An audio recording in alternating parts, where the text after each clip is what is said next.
ഇന്നത്തെ സുവിശേഷം. തീയുടെ ഗന്ധം. മാവിൻ ചുവട്ടിൽ നടന്ന ഒരു സ്നാനം ഞാൻ ഓർക്കുന്നു. വെള്ളം ഇപ്പോഴും ഇറ്റിറ്റു വീഴുന്നു. ഡ്രമ്മുകൾ ഇപ്പോഴും പ്രതിധ്വനിക്കുന്നു. കുട്ടികൾ ചിരിക്കുന്നു. എല്ലാം പൂർത്തിയായതായി തോന്നി. പിന്നെ കൃപ അപകടകരമായ എന്തോ ചെയ്തു. ഒരു യുവ പിതാവ് തുണിയിൽ പൊതിഞ്ഞ ഒരു കെട്ട് പിടിച്ചുകൊണ്ട് മുന്നോട്ട് നടന്നു. പിന്നെ മറ്റൊന്ന്. പിന്നെ മറ്റൊന്ന്. ഒരു വൃത്തം രൂപപ്പെട്ടു. കൈകൾ തുറന്നു. പഴയ കളിമൺ വിഗ്രഹങ്ങൾ, പൊട്ടിയ ഫോട്ടോഗ്രാഫുകൾ, മുത്തുകൾ, ചാരുതകൾ, ഭയത്താൽ പോഷിപ്പിക്കപ്പെട്ടതും തലമുറകളായി കൊണ്ടു നടക്കപ്പെട്ടതുമായ വസ്തുക്കൾ.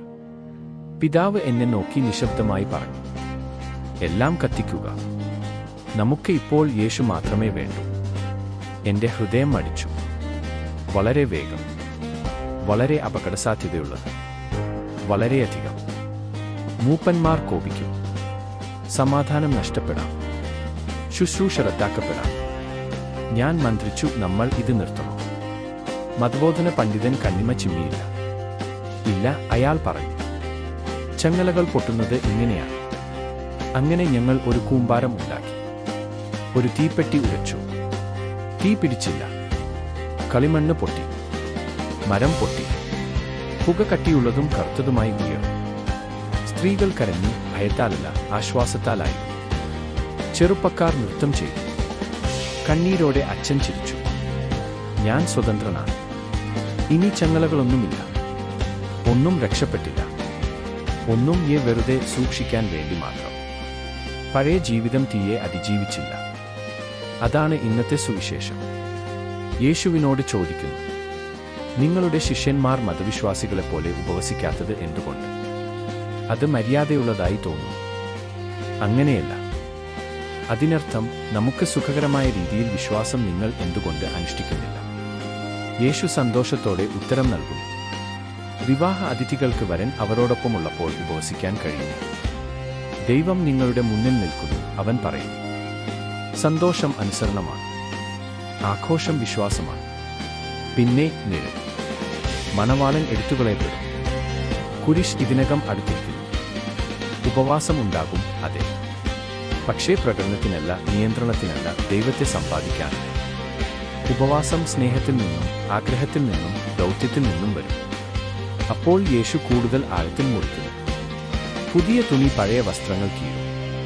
പുതിയ വീഞ്ഞ് പഴയ തോലുകൾ പൊട്ടിക്കും. കൃപ കലരുന്നില്ല. നിങ്ങൾക്ക് പുതിയതിനെ സ്നാനപ്പെടുത്താനും പഴയ വിഗ്രഹങ്ങളെ മറച്ചുവെക്കാനും കഴിയില്ല. യേശുവും എൻ്റെ ഭയവും, യേശുവും എൻ്റെ ശീലങ്ങളും, യേശുവും എൻ്റെ പ്രശസ്തിയും, യേശുവും എല്ലായ്പ്പോഴും ഉണ്ടായിരുന്നതുപോലെ. സുവിശേഷം ഇത് നിരസിക്കുന്നു. പുതിയ വീഞ്ഞ് വികസിക്കുന്നു. അത് സ്ഥലം ആവശ്യപ്പെടുന്നു.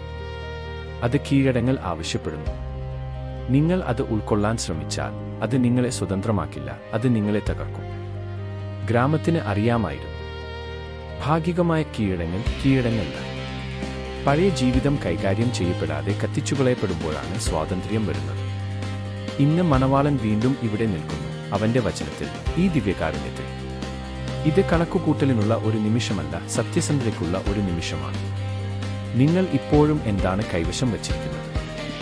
എന്ത് ആകർഷണീയത, എന്ത് ഭയം, എന്ത് പാപം, എന്ത് വ്യാജ സ്വത്വം?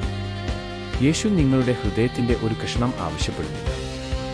അവൻ അതെല്ലാം ചോദിക്കുന്നു, നിങ്ങളെ നശിപ്പിക്കാനല്ല, നിങ്ങളെ മോചിപ്പിക്കാൻ. പഴയത് ചാരമായി മാറട്ടെ. പുതിയ വീഞ്ഞ് ഒഴുകട്ടെ. സന്തോഷം ഭയത്തെ മാറ്റി സ്ഥാപിക്കട്ടെ. തീ തയ്യാറാണ്. മണവാളൻ ഇവിടെയുണ്ട്. അവനെ തിരഞ്ഞെടുക്കുക മാത്രം.